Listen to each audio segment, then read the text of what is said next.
Minecraft's 1.20 Trails and Tales update has just been released, and there's a lot of crazy good content out there. But what you might not realize is all the new features that have come to Redstone in particular. So in today, I'm going to be focusing on all the new Redstone capabilities and features there is in Minecraft Bedrock Edition. To start with, the jukebox has gotten a major overhaul. We still have the same capabilities we had before, where note blocks of course play different notes, and that note changes instruments depending on the blocks underneath them.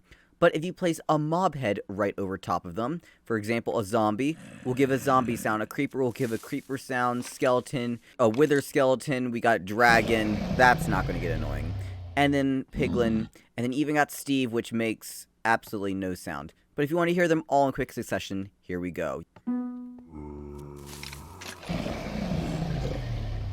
Nice. And also add with jukeboxes is if you want, you can go ahead and have a music disc go in a jukebox, and then when that music disc ends, that will fall out, and then using hoppers can interact with jukeboxes. Actually, wait, that's always been in Bedrock Edition. Never mind, this is a feature that Java Edition has gotten because Java needs a lot of parity. So this is a parity thing that Java got that Bedrock has always had. You know, easy record sorting and all that stuff. But now let's get on to probably my favorite part about the 1.20 update, and that is these libraries. Like, just look at these libraries we can now build, how expansive, how amazing they look. We can now have empty bookshelves. Yes, we can have empty bookshelves. And if you haven't seen them yet, well, they're really all over this room. Like, even right here, this is just a full version of this chiseled bookshelf. So the nice thing about chiseled bookshelves is they have 6 different slots where you can simply just pick out any of these books, and you can pick them out wherever the cursor is. Because this, you have a whole bunch of different possibilities on the ways you want to arrange them, how you want to decorate your room and such, and when you pair them with normal bookshelves, it can create this amazing effect. So these things are really revolutionary to the library game. But guess what? There's more than just decoration. Besides the fact that, of course, they are beautiful, and this top, I mean, that would just make a beautiful floor decoration. Wouldn't you say so yourself? You didn't see that coming.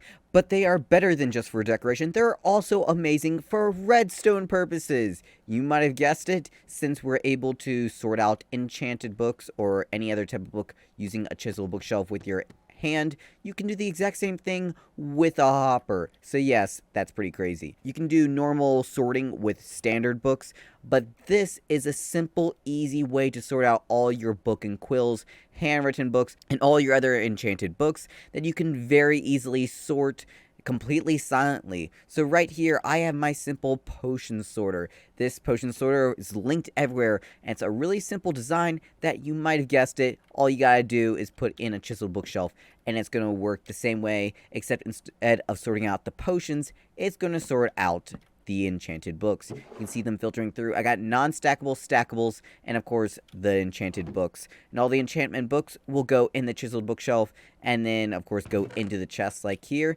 and all other non-stackable items and stackable items will enter this bottom chest right here.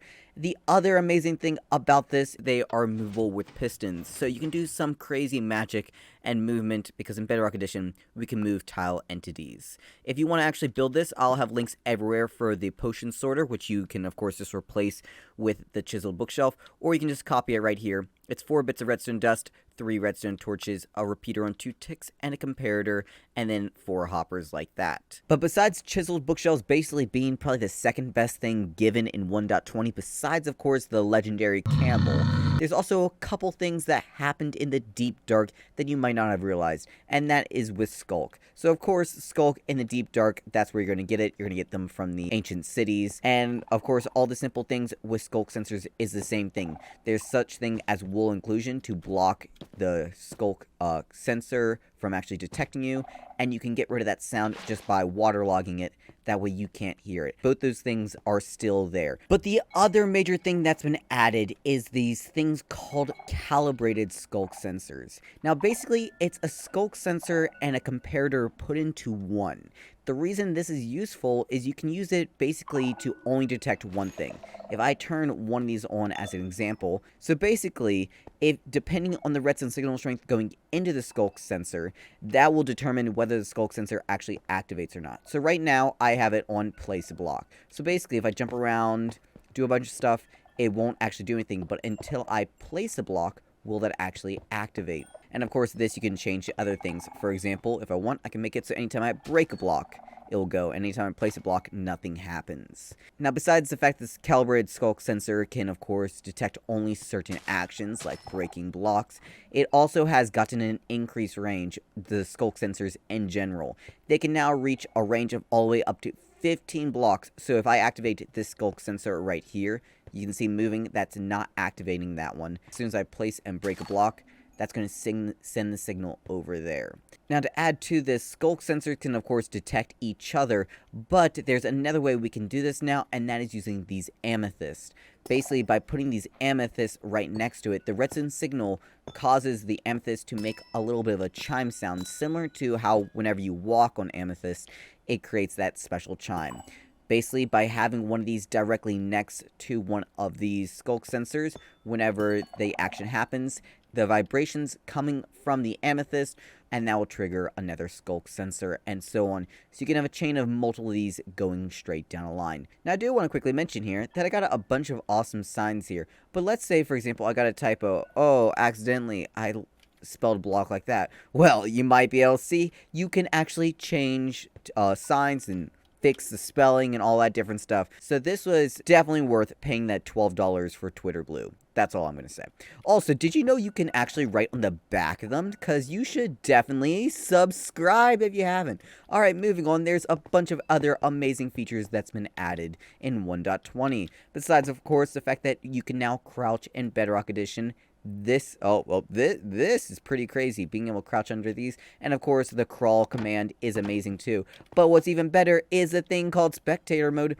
You know, if you got complex redstone contraptions like this impossible item sorter that sorts all different non-stackable items, you can see just coming in here, oh, this is a really complex circuit. Oh, I got a comparator that's surrounded by blocks, so without Spectator mode, I would never be able to see this. So for redstone management, this thing is actually crazy. Besides, of course, getting Spectator mode, there's a couple other things that 1.20 has brought us. It's brought in us the cherry tree, the beautiful, amazing cherry tree, along with bamboo wood. We've always had bamboo, we just never had a bamboo wood version. This makes building chests and hoppers so much cheaper, especially if you got a bamboo farm. So redstone components have gotten quite a bit cheaper if you're going to go the bamboo variant. Now, they both have given us boats, more chest boats. We got the chest boat for the cherry wood, and we also got the raft or chest raft for the bamboo. Which, the interesting thing about this is while they can both handle 9 hoppers going out from each of them, the raft is actually slightly smaller than the chest boat. So, potentially, more redstone contraptions could work with the raft than the boat if you're really limited on space, but that's still yet to be decided if that's actually useful. Now, besides all these wonderful things that 1.20 has brought into the redstone community of Bedrock Edition, there's a couple things that 1.20 did not bring. So for 1.21, you know what they really should add to Minecraft? Well, I'll tell you, the one thing that they have not released that they definitely need to in the next 1.21 update. In the next 1.20 update is they gotta make some way for us to put water buckets into cauldrons with a dispenser.